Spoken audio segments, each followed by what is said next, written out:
Death is the one thing that every single one of us has in common, yet it's also the one thing that most of us avoid talking about. And why is that? Let's have an honest conversation about the finality of death and what it really means for the living. Hey, Circle, welcome back to Unplugged, Raw and Uncut. Now, if you're new here, feel free to pull up a chair and join in the conversation. This is the village where we keep it real, raw, and respectful. And to my returning Circle family, welcome back. It's always great to see you guys again. So let's jump right into this.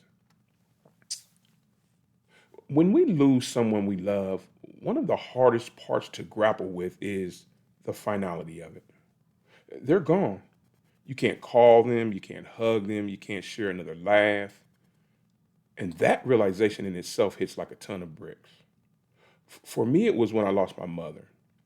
Knowing I'd never hear her voice again or feel her hand on my shoulder or even crack jokes with her. That shook me to my very foundation, people.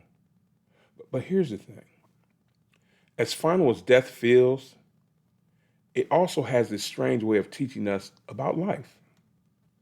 It forces us to confront what really matters, how we spend our time or how we show up for the people who care about us. Let's be honest, people, death is uncomfortable. It makes us think about things we'd rather avoid, like our own mortality. And we don't like thinking about endings, but what if we looked at it differently? What if we saw death not as an ending, but a reminder? A reminder to live fully, to love deeply, and to leave behind something meaningful. I've also realized that the finality of death can spark a kind of gratitude.